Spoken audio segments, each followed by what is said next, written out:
Groupe Argel, depuis 70 ans à votre service pour vous livrer le meilleur du surgelé.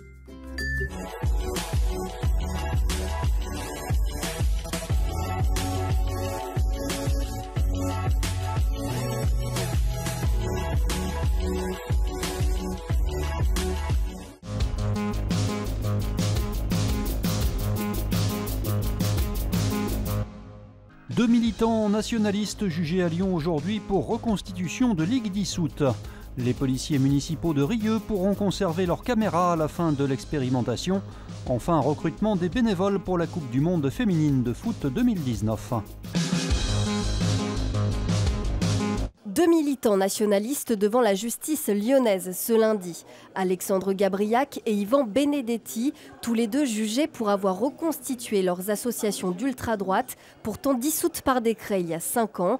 Le premier, ancien président des Jeunesses nationalistes, conteste tout en bloc. Les Jeunesses nationalistes aujourd'hui, comme vous avez pu le voir, voilà, il n'existe plus de site internet, il n'y a jamais eu de manifestation post-dissolution, il n'y a jamais eu de communiqué. Nous, on s'est borné à respecter la décision de dissolution et nous ne nous sommes plus réunis après la dissolution sous le nom, sous le drapeau, sous la bannière des Jeunesses nationalistes. Une position opposée à celle d'Yvan Benedetti, qui lui se revendique bel et bien toujours à la tête de l'œuvre française. Et on me dit qu'il y a maintien de ligue dissoute, c'est pas une ligue, c'est un mouvement. Oui, il y a maintien de mouvements prétendument dissous. L'œuvre française, tout simplement. Moi, je prends mes responsabilités. Puisque c'est une forfaiture, puisque l'œuvre française incarne la légitimité française, l'œuvre française, pas plus que la France, ne peut être dissoute. Point barre. Le procureur a requis 6 mois de prison avec sursis et 15 000 € d'amende à l'encontre des deux accusés. Le jugement a été mis en délibéré au 4 juillet prochain. Pour nous, il n'est pas question de les remiser au jour d'aujourd'hui. On va continuer de les utiliser. Les policiers municipaux de Rieux continueront à patrouiller avec leurs caméras piétons, et ce malgré la fin du dispositif soutenu par le Fonds interministériel de la prévention de la délinquance. Pour les agents, cet équipement leur est même devenu aujourd'hui indispensable. C'est un point supplémentaire de sécurité pour les agents et les administrés. Donc les collègues vont déclencher leurs caméras, même lorsqu'ils interviennent par exemple sur des nuisances sonores, des occupations de halls d'immeubles. C'est un plus, comme on parle du pare-balles, comme on parle de l'armement.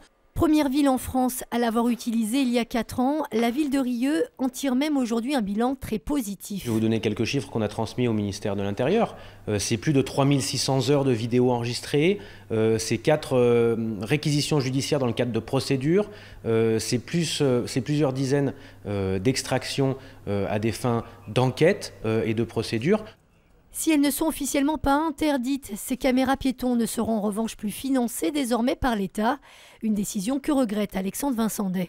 On va rester sur ce vide juridique que je ne peux que regretter actuellement. J'espère bien que le législateur prendra en compte les données de cette expérimentation et le généralisera et l'inscrira définitivement dans la loi.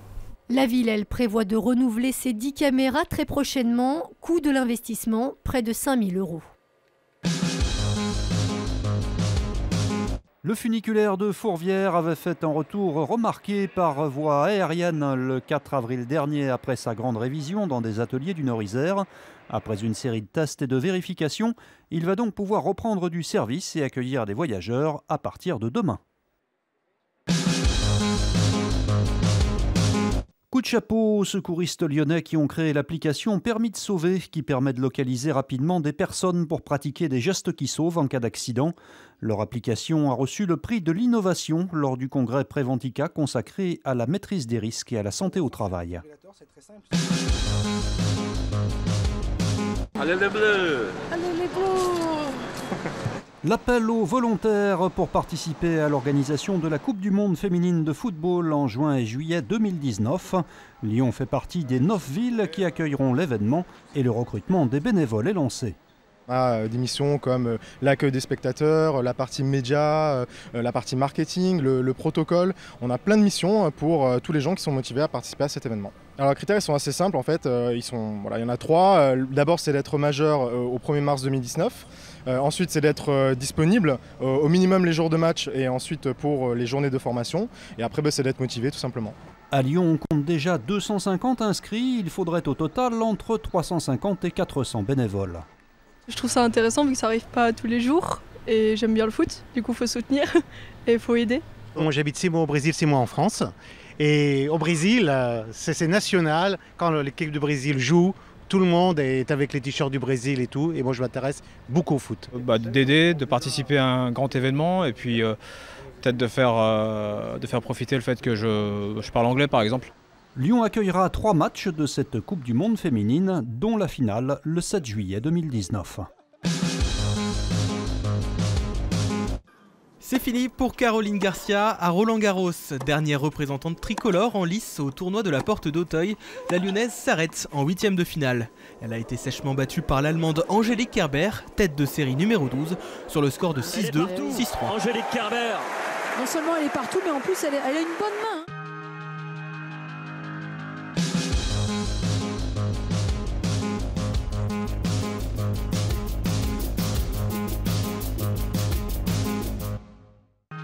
L'info continue sur tlm.tv, les réseaux sociaux et le fil info. La météo avec